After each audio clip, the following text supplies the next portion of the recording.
Hello lovers, welcome back to my channel. If you are new here, hello beautiful people. So today we're going to talk about the habits of each zodiac sign. It's not the annoying habits that they have, it's just habits that I've noticed or that I've read about that each zodiac sign has. So I cannot wait to get into this video. But first, if you have not subscribed yet, babe, what are you doing? Stop right now and hit that subscribe button. Right next to it is a bell to let you know whenever I post important content like this. All right, let's get into this video. This time I want to do something different. Instead of starting with Aries, I actually want to start with Aquarius. Not because I'm an Aquarius, but just because I want to start with this one because it's pretty interesting. So something that I do, and I know a lot of other Aquariuses that do the same thing, is I tend to zone out during conversations. Let me know if you're an Aquarius and you do that. Comment right now because, oh my goodness, I have that so bad. Like, someone can literally be pouring their heart out to me, not in my counseling sessions, but just like in other surroundings or settings. It's just like, and I could just be like somewhere else thinking about, I don't know, recycling. I don't like, just a habit of mine. I can't, I don't know. Pisces tend to fall asleep or get like really tired. It doesn't matter if they're at the nicest place. They can be in a really fun environment, and then if they're just tired, they're like, okay, I'm done, it's over, it's a wrap, like I gotta go to bed. And it's mainly because they like their alone time in their space, so being around a lot of people could bring them some anxiety sometimes. So it makes sense to where they're just like, okay, I just need to go to sleep. Next one is Aries. Now, Aries we talked about in my previous video. If you haven't seen that, I'll leave it up there maybe a little bit later because I want you to finish this video, but I'll like attach it up there or up there. I can never remember which way. But Aries, they typically speak very loudly, you know, always. And that's an annoying trait for me, but it's also just, that's how they are, especially if you have an Aries moon. When you're just really passionate about something, it's just like, it comes out naturally, and they're passionate about everything that they say. So they're always loud. So next is Taurus. So Taurus are very stubborn individuals, and what I've noticed about Tauruses is that if they feel they're right, no one can tell them otherwise. They could be dead wrong, but if they feel that they're right, they're not listening to you. Don't give them your opinion because they didn't ask for it. Now, they can give you their opinion at any moment, but don't dare give them an opinion, okay? Because they know that they're right and you're wrong. You have to literally, with Tauruses, what I've learned is that you just have to let them figure it out and then come back around. Same with Scorpios. Like, they can be so headstrong sometimes, so you just have to be like, okay, you're right, all right. And then they'll figure out they're wrong, and then you can tell when they're wrong because their whole vibe just changes and they realize that they're wrong. Neither one of them probably will admit it until like a little bit later, you know, on in life. But yeah, it's just pretty interesting. They don't give them your opinion because they didn't ask for it, babe. And they know they're right, so just don't even bother. Okay, so next is Gemini. So something I've noticed about Geminis is that when they're really passionate, they're very talkative. And sometimes they have a tendency to not allow the other person to have a conversation. Like, it's not a conversation, it's literally just them talking to a person, talking at a person versus allowing the ebb and flow to happen. It's literally like them talking continuously and not even gasping for air. And you're just nodding your head like, this is having a conversation with a Gemini. Now, if they have like a water moon, then they'll give you an opportunity to, or like an air.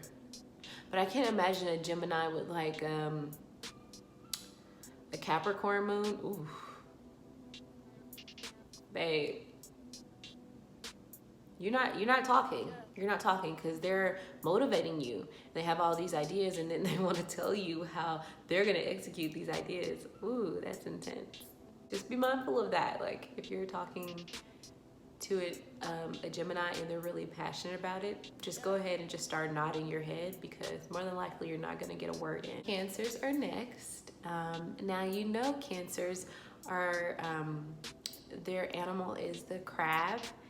You know, hard exterior, soft interior. We see Cancers as like really, really sensitive individuals, but they can also be standoffish, which is really interesting. Actually, what I've mentioned or kind of played to what I've said about them in the annoying traits of the zodiac signs.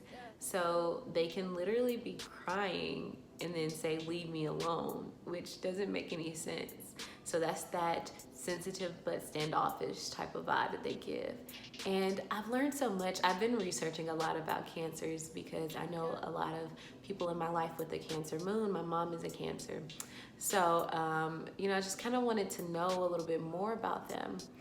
And what's really intriguing is that the fact that they are moody, really moody, but it's not their fault almost. It's almost like it's because they go through these different cycles of the moon cycles. So they literally shift moods like the moon shifts in cycles. So you kind of got to give them like empathy regarding that because they can't help it. But one trait that they have that is very consistent is overreacting. So they overreact because they're literally shifting through moves. It's like shifting gears with them. It's interesting to see because they'll be crying one moment and then they'll be pissed off and they'll be crying and pissed off.